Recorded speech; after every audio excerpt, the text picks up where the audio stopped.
Bonjour, bonsoir, je suis en lunettes, costard. J'ai sorti du lourd parce que c'est soir de fête. Enfin, vous allez me dire, ouais, Harris, on n'a toujours pas gagné de trophée cette saison, la coupe n'est toujours pas acquise, on est juste en finale. Oui, bon, c'est pour ça que j'enlève mes lunettes pour le moment. Bon, elles semblent un peu de travers quand même, mais je les enlève parce que on n'a pas gagné de trophée. Mais c'est soirée de fête quand même. C'est soirée de fête, c'est régalade, 4-0, humiliation sur mesure.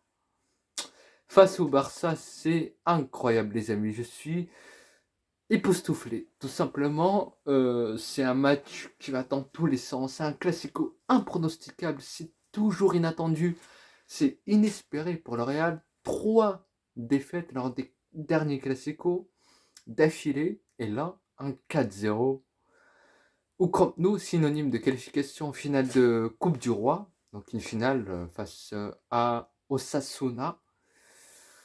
Waouh! Alors, pour revenir sur ce match-là, moi j'ai ressenti de l'adrénaline avant tout, un Real à réaction à chaque fois, un Real qui est quand même, mine de rien, fidèle à ce qu'ils ont l'habitude de nous montrer en Liga. C'est un Real qui est en mode diesel, qui démarre tout doucement, et un Real qui, à la différence des matchs en Liga, et surtout à la différence des matchs en Ligue des Champions, c'était un Real complètement froissard.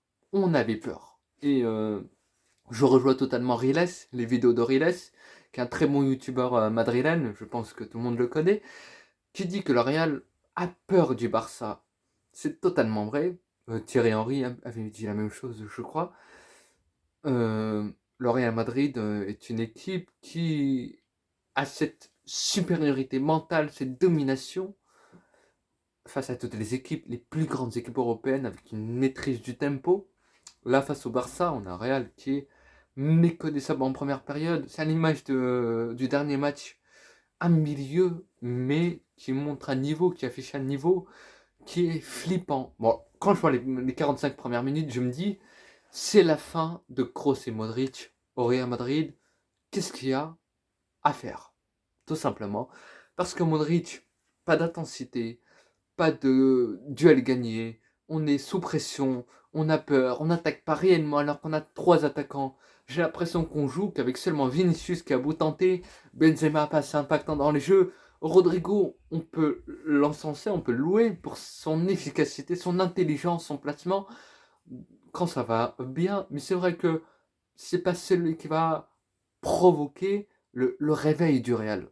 C'est pas lui qui va faire la différence, même s'il a été très important, il a contribué lors du but du Real, qui était une transition offensive. Ancelotti qui avait dit que le Real devait compter sur les transitions offensives, qui devait aller à l'abordage en récupérant derrière les ballons perdus par le Barça, mais quand même, quand tu vois la première mi-temps, alors que tu as un milieu de terrain en face du Barça, qui est constitué de Kessié, Busquets et Sergio Roberto, bon, il y a Gavi également, un milieu à 4, mais sans de réels porteurs de balles, de créateurs comme Frenkie de Jong et Pedri. Comment tu peux arriver à ne pas maîtriser autant et à finalement euh, lancer, on va dire, ta rencontre, ta supériorité mentale, technique sur un détail qui est le contre et qui est qu'on arrive à ouvrir le score juste avant la mi-temps, on profite de ce relâchement du Barça. Voilà. Bon, mais finalement, en seconde période, c'était incroyable. Et là, on a revu les maestros Kroos, Modric dans la maîtrise, quand il fallait la gestion des temps forts et des temps faibles, la supériorité, vraiment. Et c'est mérité. Voilà, c'est mérité tout simplement. Alors, pour moi, l'élément déclencheur qui fait la différence dans cette rencontre, ce n'est pas le premier but du Real Madrid qui égalise, on va dire, sur la double confrontation, parce que le Real a perdu à l'aller 1-0. C'est plutôt les 5 premières minutes en seconde période où on a un Barça qui est submergé. J'ai beaucoup aimé l'entame de match, l'entame de seconde période du Real Madrid. C'est surprenant. Et Benzema, il est en mode Ramadan, il l'a activé, triplé contre Valladolid il y a 3 jours. triplé contre le Barça, là, c'est incroyable. Vinicius en termes de lucidité, d'élimination, d'impact, les occasions, elles sont construites, les transitions offensives, c'était une régalade. Franchement, la deuxième mi-temps, on a su faire tourner, on a su gagner du temps, on a su être intelligent, on a su être efficace au bon moment. C'était une régalade. Euh, Franchement, le Barça qui a déçu clairement lors de cette seconde période. Je sais pas quoi dire. Franchement, je suis médusé dans le bon sens du terme.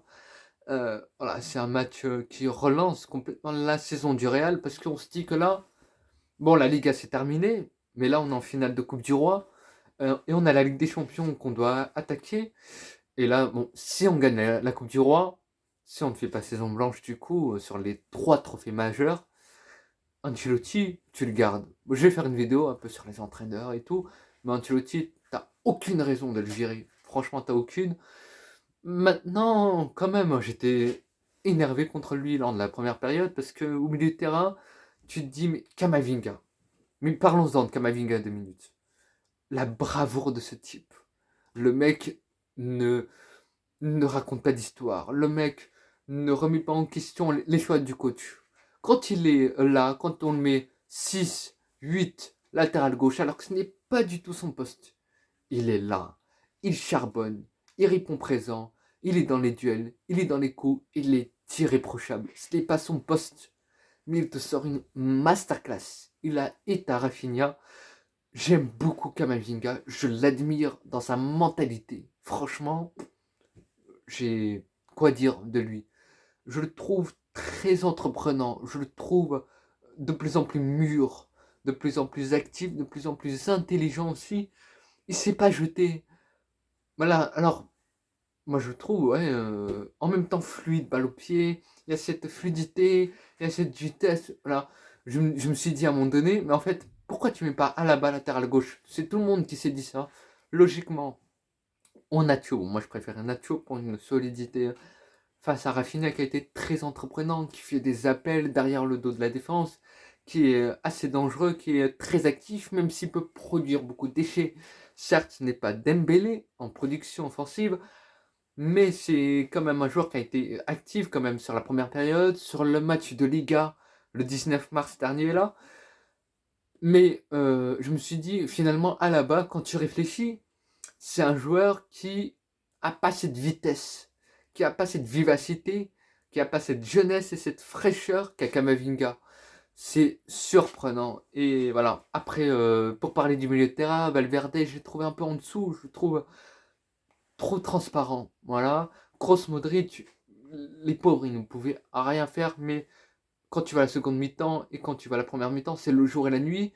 Et c'est là où tu te rends compte que c'est mental, avant tout. C'est pas une question de compétences, de caractéristiques, de niveau et tout. C'est pas un remplacement qui a changé la donne, absolument pas. C'est vraiment mental. C'est un Real qui a peur tout simplement au début du match et et avec le Barça qui a cette intensité, qui a cette domination. Bon, j'ai parlé d'un joueur du Barça et je me suis fait un peu taper sur le bout des doigts par certains Catalans sur Twitter, Gavi. Alors on m'a comparé Ramos. Tout ça en termes de, euh, comment dirais-je, de provocation. Voilà. Je trouve que la provocation de Gavi, parce que moi je l'ai comparé à celle de Vinicius. Vinicius est beaucoup tapé par les Catalans parce qu'il provoque énormément. Alors oui, par la parole, il répond, il se défend, il ne se laisse pas faire. Dans le jeu, il provoque de par son profil, de par ses éliminations, ses caractéristiques, il provoque énormément. Euh, Gavi, bah oui, lui, je trouve que il fait des fautes. Bon, c'est normal, ça fait partie du jeu, oui, mais il cherche la provocation, il cherche la bagarre. Il a ce vice, pour moi, je trouve. Alors Ramos, moi je suis le Real Madrid depuis 2013, donc j'ai pas connu le Ramos Pépé un peu bouché de Mourinho, ça je vous l'accorde. Mais je trouve que Ramos, bon là, il faisait son table de défenseur aguerri. Gavi, c'est autre chose. Le mec voulait des embrouilles. Je trouve qu'il a ce vice et tout que je déteste. Je trouve que Gavi est un joueur 1000 fois plus détestable que Vinicius. Voilà. En tout cas, je me suis régalé. Ça aurait pu basculer de l'autre côté si le Barça avait ouvert le score. C'était terminé, game over. On peut faire mes boutiques. Et ça aurait pu, parce que ça joue parfois sur des détails comme ça au Classico. Et on ne pouvait pas gagner autrement. On ne pouvait pas maîtriser tout de la première à la 90e minute. Mais par contre, on leur a marché dessus lors de la seconde période. Et ça, je reprends mes lunettes, c'est une humiliation historique. Oui, 3 matchs gagnés pour le Barça. Oui, sur 4, d'accord, très bien, bravo. Mais on vous sort d'une double confrontation de Coupe du Roi en demi-finale. Et hasta le final, vamos Real. Je vous dis à très vite pour de nouvelles vidéos sur ma chaîne YouTube. Et voilà, bonne soirée, bonne journée. Et voilà, on verra, ça va lancer la saison du Real Madrid. On l'espère avec les prochaines échéances en Ligue des Champions face à Chelsea, évidemment la finale de la Coupe du Roi face à Osasuna le 6 mai prochain me semble-t-il. Je vous dis à très vite pour de nouvelles vidéos sur ma chaîne YouTube. Ciao!